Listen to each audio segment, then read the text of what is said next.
So as cool as this bike is, it'd be even cooler if it was two-wheel drive. So let's try and make that happen. So I've pulled these hoverboard motors out of what I was calling the cyber bike.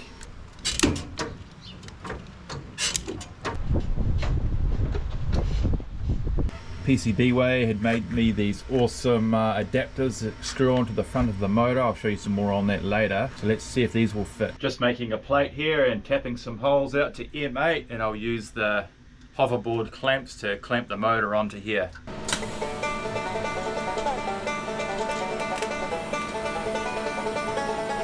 Well, that was actually surprisingly easy to mount. Just a piece of flat bar with two holes drilled and tapped, and then another one welded there.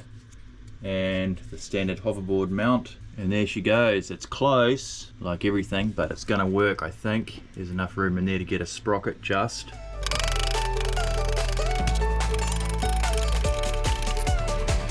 It's a pretty big axle bolt, eh?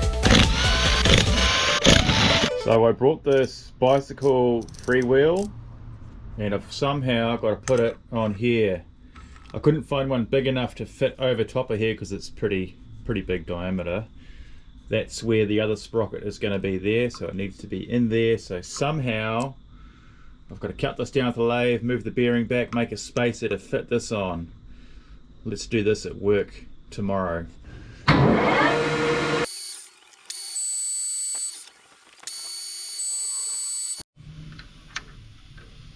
It's tight, but it will press on there.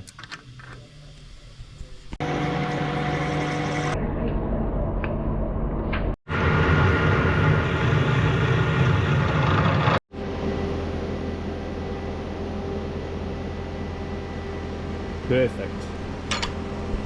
Now I want to machine these down so it will fit inside the chuck here.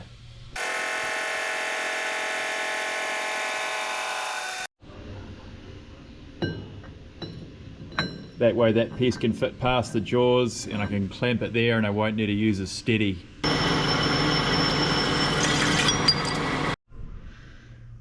Now I need to bore out the hole to fit this bearing and then this in behind it.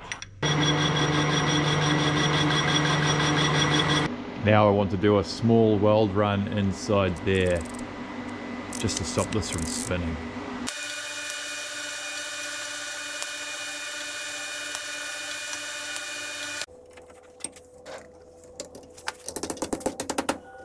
Perfect. So now I need to make a crush tube.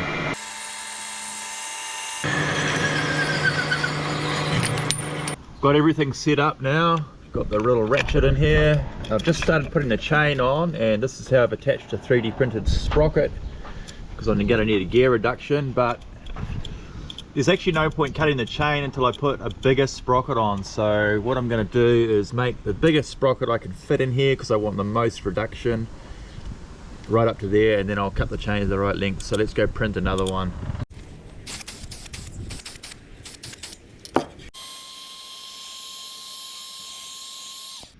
There we go, printed another sprocket. This is a 45 tooth, which will give me a 2.8 to 1 gear reduction. Hopefully that's enough.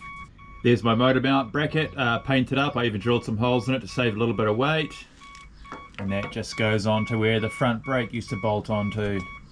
Alright, we have the chain on there. So what I need to do is drill a grub screw through here to stop that sprocket holder from spinning in the hub. But I can't fit my drill in here, so I'm going to have to take it apart yet again. Got a M6 grub screw in there. It's a cap screw, so hopefully it's strong enough. And there we go. The ratchet works in reverse. Oh, the chain's getting a bit jammed up. Let's see if it's going to work, eh? So this is the hoverboard controller. When I tip this side to side, it should make this motor go forward and backwards. Let's see what happens.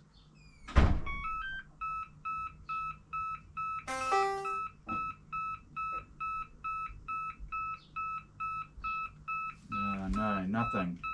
What's the matter with it? Turns out I have to have this one plugged in for it to work, and I had the controller upside down. This is also why it wouldn't work. So now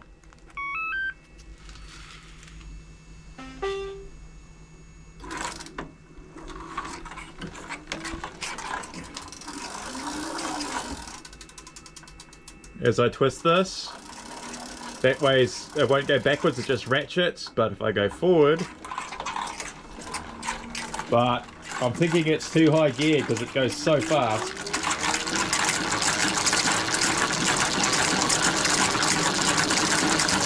Man, that's fast.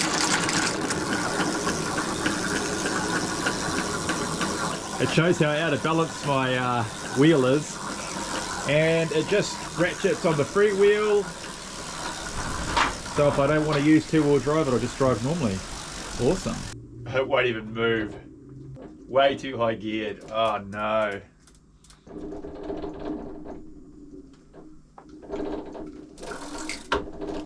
It'll only just move it. Way bigger sprocket now. And I've made a little 8-tooth sprocket for the front.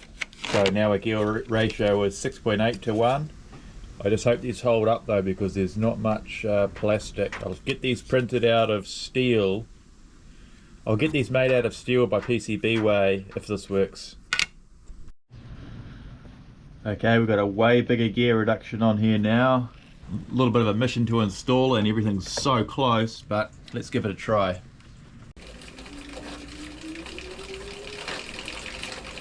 That's heaps better.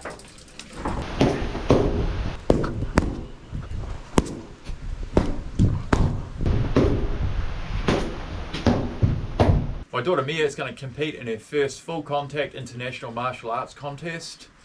There's a give a little link in the description if anybody wants to help support her with some of the costs.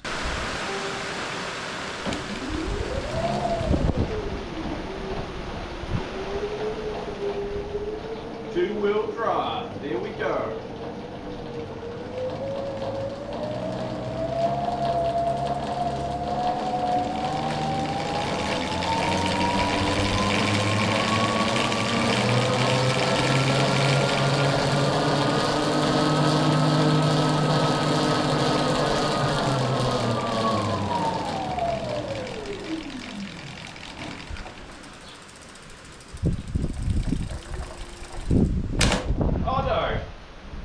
I think I just broke it. Whoops, I have broken it. This is the second one I've broken. So I've shredded through 2 sets of these plastic parts. I need to get these made out of steel. I'll hit up PCBWay, see if they can make these. I think I can make it out of one piece. Just making one with a 3D printer now. That is one piece. I'll show you that in a minute. I had the door open of the 3D printer and I shut this and smashed the door. There's my door there. Oh no, so I'll have to buy a new one of those. This is the hoverboard controller. I've actually rearranged it all to be on one half. I 3D printed all this stuff so I could put both the balance boards, so it tipped both motors the same. It's basically 2 speed controllers and 1 for each motor. It's got the MOSFETs along there. This is the heat sink and the battery is under here. So I can't really use this thing. What I've seen other people do is buy electric bike ESC and use that with a throttle. You can reprogram these to do that. I think so. There are 4 holes down here that you can put a plug on and then plug it into your computer and you can reconfigure this thing to work off a throttle, but I don't know how to do that and it's a lot of work. It's easier just to buy an electric bike one, but I have to wait for that to get here, and I'll just reuse this one's battery. So I can just run this wire under the back here, and there's a lot of room under here for another battery. It'll also be a good reserve as well, so if my main battery goes flat I can make it home on this small battery. Taking the battery out of it, that'll be good. It's pretty light. I'll end up getting this made out of steel. These plugs just fit through that hole, so I can slide it onto here and bolt it up. I'll get this one here made out of aluminium because it doesn't need to be as strong and it will be nice and light. There's a lot of smart people that watch this channel. If you think I should use the controller that I've put in the description, let me know. If not, I'll buy another one that'll work with this motor. Thanks for watching guys, I'll see you in the next one.